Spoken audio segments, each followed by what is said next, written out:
नमः शिवाय भक्तों। आज मैं अपनी इस वीडियो में सुना रही हूँ भगवान शिव की अमरनाथ जी की रोचक कथा। कथा सुनने के लिए वीडियो में अंत तक बने रहें। ओम नमः शिवाय।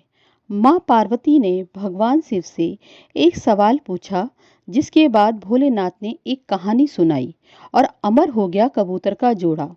अमरनाथ जी धाम हिंदू श्रद्धालुओं के लिए बहुत ही महत्व रखता है।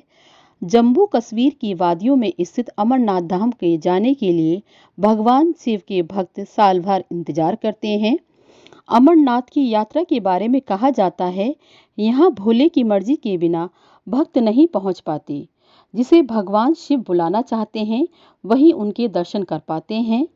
अमरनाथ यात्रा हर साल जून जुलाई के महीने में शुरू की जाती है। अमरनाथ की यात्रा बेहद रोमांचक है, क्योंकि यह यात्रा धरती पे स्वर्ग के जैसी है। हिमालय की गोदी में स्थित अमरनाथ हिंदुओं का सबसे ज्यादा आस्था वाला और पवित्र तीर्थ स्थल है। अमरनाथ की खासियत पवित्र गुफा में बर्फ से शिवलिंग का बनना है।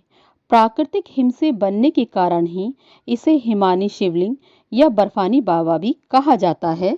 अमरनाथ हिंदी के दो शब्द अमर अर्थात अनीश्वर और नाथ अर्थात भगवान की जोड़ने से बनता है। एक पौराणिक कथा के अनुसार जब देवी पार्वती ने भगवान शिव से अमर तत्व के रहस्य को प्रकट करने के लिए कहा, जो वे उनसे लंबे समय से छुपा रहे थे, तो यह रहस्य बताने के लिए भगवान शिव पार्वती को हिमालय की गुफा में ले गए, ताकि उनका यह रहस्य कोई भी न सुन पाए। और यहीं भगवान शिव ने देवी पार्वती को अमर तत्व का रहस्य बताया। पुराणों में वर्णित है, एक बार माता पार्वती ने भगवान शिव से पूछा, आप अमर अजर हैं, आदि और अनंत हैं, और मुझे हर जन्म के बाद नए स्वरूप में आकर फिर से वर्षों तक कठोर तपस्या के बाद आपको प्राप्त करना होता है। मेरी इतनी कठोर परीक्षा क्यों? और आपके कंठ में पड़ी है नरमुंडमाला तथा आपके अमर होने का रहस्य क्या है? भगवान शिव ने माता पार्वती से एकांत और गुप्त स्थान पर अमर कथा सुनने को कहा, जिससे कि अमर कथा कोई अन्य जीव न सुन पाए, क्योंकि जो कोई भी इस अमर कथा को सुन लेता वह अमर हो जाता। पुराणों के मुताबिक शिव ने पार्वती को इसी परम पावन अमरनाथ जी की गुफा में अपनी साधना की अमर कथा सुनाई, जिसे हम अमर तत्व कहते हैं। कहते हैं भगवान भोलेनाथ ने अपनी सवारी नंदी को पहलगाम पर छोड़ दिया, जटाओं से चंद्रमा को चंदनवाणी में अलग कर दिया और गंगा जी को पंचतरणी में तथा कंठाभूषण सर्पों को शेषनाग पर छोड़ दिया। इस प्रकार इस पड़ाव का नाम शेषनाग पड़ा। अगला पड़ाव गणेश पड़ा। इस स्थान पर बाबा ने अपने पुत्र गणेश को भी छोड़ दिया था, जिसको महागुणा पर्वत भी कहा जाता है। पिस्सू घाटी नामक कीड़े को भी त्याग दिया। इस प्रकार महादेव ने जीवनदायिनी पांचों तत्वों को भी अपने से अलग कर दिया।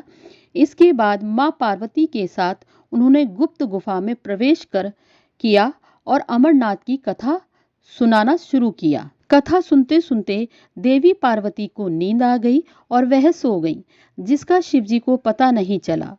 भगवान शिव अमर होने की कथा सुनाते रहे। उस समय दो सफेद कबूतर शिव जी से कथा सुन रहे थे और बीच बीच में गूं गूं की आवाज निकाल रहे थे। भगवान शिव को लगा माता पार्वती कथा सुन रही हैं और बीच बीच में हुंकार भी भर रही हैं। इस तरह दोनों कबूतरों ने अमर होने की पूरी कथा सुन ली। कथा समाप्त होने पर भगवान शिव का ध्यान पार्वती की ओर गया, जो कि सो रही थी। जब महादेव की दृष्टि कबूतरों पे पड़ी तो वे क्रोधित हो गए और वे उन्हें मारने के लिए आगे ही बढ़े। इस पर कबूतरों ने भगवान शिव से कहा, हे प्रभु, हमने आपसे अमर होने की कथा सुनी है।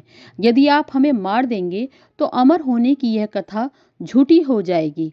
इस पर भगवान शिव ने कबूतरों को जीवित छोड़ दिया और उन्हें आशीर्वाद दिया कि तुम सदैव इस स्थान पर शिव पार्वती के प्रतीक चिन्ह के रूप में निवास करोगे। अतः कबूतर का जोड़ा अजर अमर हो गया। ऐसा कहा जाता है भक्तगण, आज भी इन दोनों कबूतरों का दर्शन भक्तों को यहाँ प्राप्त होता है और इस तरह से ये गुफा अमर कथा की साक्षी हो गई। इसका नाम अमरनाथ गुफा के नाम से प्रसिद्ध हो गया।